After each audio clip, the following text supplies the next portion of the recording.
When your child is having a hard time, it's one of the toughest things you can go through as a parent. Their struggle really becomes your struggle.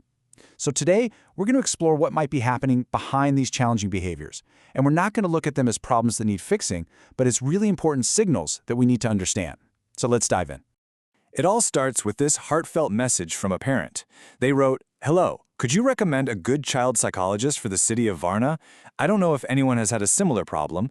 Refuses to play and communicate with children and peers. Extremely distracted behavior at school, crying at school, and fear of loneliness." This is the very real concern that we're going to talk about today. If any of what that parent described sounds familiar to you, the very first thing I want you to hear is this.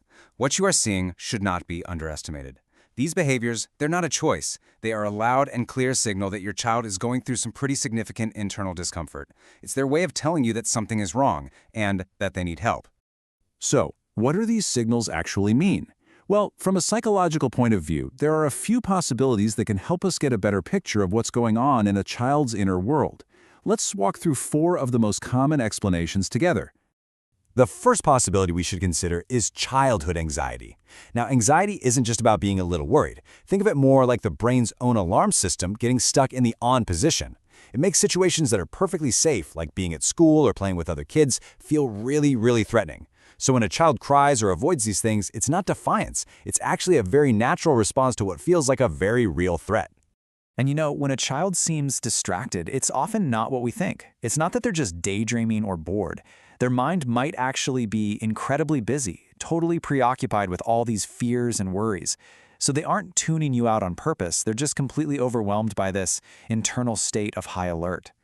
All right, let's look at a second possibility. It's so easy to see a child who's not playing with others and just assume they don't want to.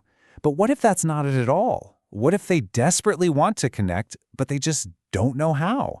This is all about a lack of skills or confidence, not a lack of wanting to have friends. So what happens?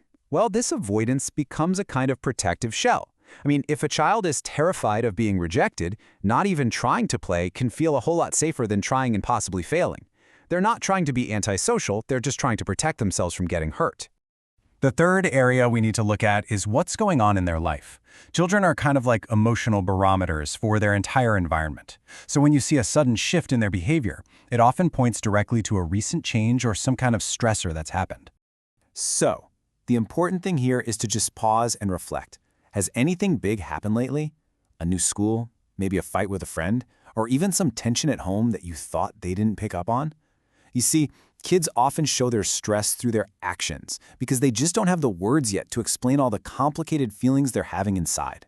And finally, we have to consider the possibility of neurodevelopmental traits. All this means is that a child's brain might simply be wired a little differently, processing the world in its own unique way. And I want to be crystal clear here. This is not about us making a diagnosis. It's just another possibility and one that should only ever be explored with a trained specialist. Things like social withdrawal or seeming distracted can sometimes be related to traits like an attention deficit or maybe sensory sensitivities that make a classroom or a playground feel totally overwhelming. It could also be related to characteristics from the autistic spectrum. But again, and this is so important, only a trained professional can and should ever evaluate this. Okay, understanding the potential why behind the behavior is a huge first step. But the big question is, what can you do right now to start helping your child? So let's lay out a clear path forward with some concrete, manageable actions you can take. First off, try to talk with your child in a calm, no-pressure way. This helps create a safe space where they might feel comfortable opening up. Second, and this one is huge, resist the urge to compare them to other kids. That can really make them feel worse. Third, have a chat with their teachers. They see a side of your child's social world that you don't, so they can offer some really valuable insight. And finally, if these behaviors keep going on for weeks, remember that seeing a child psychologist isn't a last resort. It's a proactive, really supportive step you can take to help your child.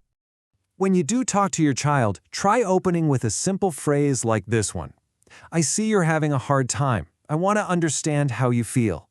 See, it's not an accusation, it's just an observation and a gentle invitation. It immediately lets them know that you're on their side and you're ready to listen without any judgment. And that right there is the foundation for building trust. So as we start to wrap this up, I want to leave you with one last message. I know that navigating all of this is hard, and it's so easy to feel worried or even alone as a parent. Please know that you're not alone in this. So many parents go through similar times of concern for their kids. Reaching out, asking questions, feeling uncertain, that's all just part of the process. It's normal. And this is what I really want you to take away from our time together. The fact that you're concerned, the fact that you're paying attention to these signals and looking for answers, that is not a sign of failure. It is the sign of a strong, attentive, and loving parent. And that right there is the most powerful first step you can take toward helping your child feel understood and secure.